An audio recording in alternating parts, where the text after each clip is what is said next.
I got so much motherfucking design on right now. Break it down, bring it back, make it clap. I got 3 old thoughts, new block, where that day. Bitches on my line, and you know. Assalamualaikum warahmatullahi wabarakatuh. Perkenalkan, nama saya Altaufik Hidayah dengan NPM C1C022055 dari kelas 2C program studi S1 Akuntansi Fakultas Ekonomi dan Bisnis Universitas Bengkulu. Nah, jadi kali ini saya akan membahas tentang informasi akuntansi. Pasti sebelumnya kita akan mengenal yang namanya pengertian akuntansi. Apa sih itu akuntansi? Nah, jadi dalam akuntansi itu terjadi 3 proses sebelum melakukan pelaporan, yaitu pengumpulan transaksi atau pengumpulan data. Yang kedua ada pengklasifikasian ataupun pengelompokan jenis datanya. Yang ketiga ataupun yang terakhir adalah pencatatan. Jadi dapat diartikan akuntansi adalah proses pengumpulan, pengklasifikasian, dan pencatatan transaksi keuangan suatu entitas atau perusahaan, serta penyusunan dan penyajian laporan keuangan yang relevan dan akurat. Nah, setelah pengertian sudah sama-sama kita ketahui, maka tujuan utama dari akuntansi itu pasti ada gitu kan.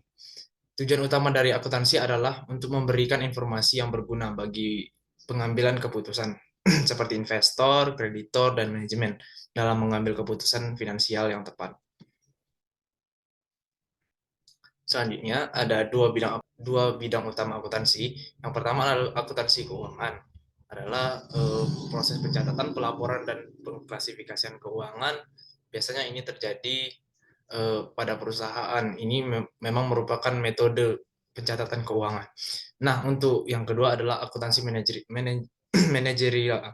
Nah, biasanya akuntansi manajerial ini adalah orang yang mengatur proses pencatatan keuangan ataupun orang yang seperti contohnya manajer keuangan.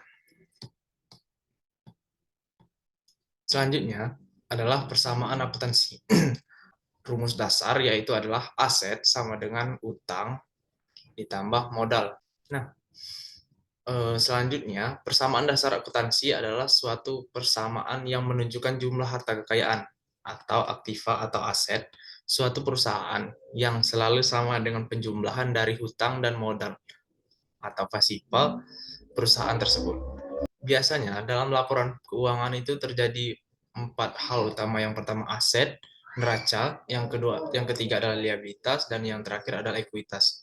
Di dalam aset juga terbagi menjadi beberapa bagian. Yang pertama ada aset acar, aset tetap, dan aset tak berwujud. Nah, tentunya kan di dalam akuntansi adalah proses pelaporan keuangan. Di dalam akuntansi tujuannya adalah bukan hanya mengetahui laba ataupun penghasilan, tapi juga untuk mengetahui rugi dari sebuah perusahaan. Yang pertama adalah definisi. Bagian dari laporan keuangan suatu perusahaan yang dihasilkan pada suatu periode akuntansi yang menjabarkan unsur-unsur pendapatan dan beban perusahaan sehingga menghasilkan suatu laba atau rugi bersih perusahaan. Dan tujuan sebagai bahan evaluasi keuangan, transaksi keuangan yang berjalan selama 1 bulan ataupun 1 tahun, baik transaksi yang menghasilkan ataupun yang merugikan. Nah, di dalam akuntansi juga memiliki yang namanya etika akuntansi, nilai moral dan norma yang menjadi pedoman baik bagi suatu individu maupun suatu kelompok dalam mengatur tindakan atau perilaku. Nah, ketika suatu akuntan tidak melakukan etikanya, maka pelaporan keuangan itu merupakan suatu kesalahan yang sangat fatal. Contohnya saja seperti yang terjadi kemarin, itu adalah yang sama-sama kita ketahui adalah Dirjen Pajak. Nah, dia kan tidak melakukan yang namanya etika akuntansi. Maka itu akan menjadikan sebuah kerugian yang besar bagi sebuah perusahaan ataupun sebuah negara. Prinsip dasar etika akuntansi profesional. Yang pertama integritas, yang kedua objektivitas, yang ketiga adalah kompetensi dan kehati-hatian, Dan yang keempat, kerahasiaan. Tentunya dalam akuntansi, sebuah accounting tidak boleh membocorkan laporan keuangannya kepada perusahaan lain, karena hal tersebut dapat memicu sebuah permasalahan ataupun kerugian di perusahaan. Dan yang terakhir ada perilaku profesional.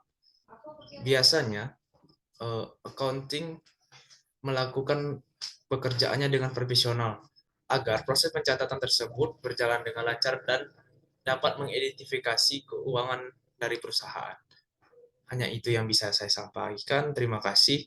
Wassalamualaikum warahmatullahi wabarakatuh.